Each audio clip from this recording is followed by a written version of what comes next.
Kate Middleton and Prince William, they are expecting a boy or a girl to add to the royal mix. We have Clemency Burton-Hill. She's a Wall Street Journal live reporter here with us. Hi there. Hi. Big news today. Now, 10 years of on and off courtship between these two. They didn't wait that long to have the baby. Thank God for the media, because this has been a media frenzy. Well, they did wait a long time if you compare what happened with Charles and Diana, for example. Very good point. William was born just 11 months after Charles and Diana married. For the Duke and Duchess of Cambridge, their baby will be born almost 2 years after the wedding. So for a lot of people, it has felt like a very long time. There's been huge speculation about, is she pregnant, isn't she pregnant? Just last week when they were on a walkabout in Cambridge, of all places, one of their fans gave William a little romper suit saying, "Daddy is co-pilot," and apparently he accepted that and said, "I'll be hanging on to that." So yeah, there's been huge speculation about when this is going to happen. And that's not going to die down. I mean, between Twitter, Twitter's just on fire with this right now. I mean, we should expect to see this, through her pregnancy and then beyond into this child's life. Beyond. I mean, there's a very, very strong chance that this child will be a monarch. I mean, whatever happens, we saw last year massive changes to the rules around royal succession.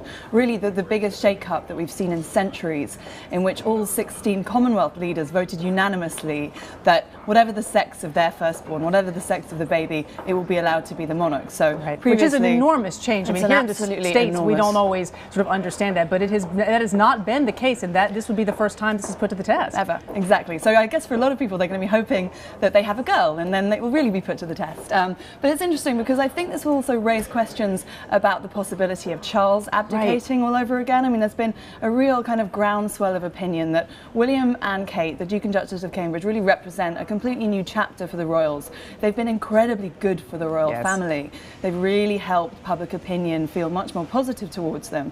And so the question of whether Charles abdicates and lets William be next in line to the throne, and then William and Kate's firstborn will be the monarch after that. So yeah, as you say, there will continue to be huge amounts of fascination with this child. And what about the marketing level? I mean, here, at least, here in the States, when the marriage was announced, everything was, what she was going to wear, her wedding dress, what he was going to wear, anything royal that people could get their hands on, they were buying. I assume it's probably going to be the same thing this time around with the baby, from baby clothes to times 10, I'd say. Times 100. Right. There will be absolutely no question that everyone will want a piece of this baby, but they'll have to be incredibly careful, obviously, about protecting its safety and about protecting its image. But they're incredibly discreet, William and Kate, and the rules that surround what that baby will be able to wear, whether they seem to be publicizing any brand in particular, all of that will have to be negotiated incredibly carefully. Let's talk very quickly before we let you go about, Clemency, about Kate's health, because she is in the hospital right now with a severe form of morning sickness. Is that right? Yeah, it's been reported that she has something called hyperemesis gravidarum, which sounds incredibly nasty.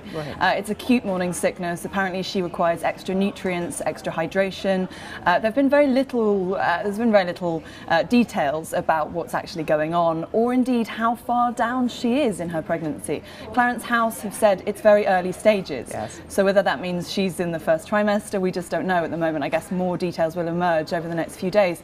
But it's being reported that she's likely to stay in hospital for at least a few days, and after that will need a period of rest. Now, there may be mothers out there going, hang on a minute. Exactly. What does Kate Middleton But that may be why we're with, hearing this confirmation right now. It's because she is in hospital. All right, thanks so much. Good luck to them both. All right, thanks. Clemency Burton-Hill, appreciate you being with us.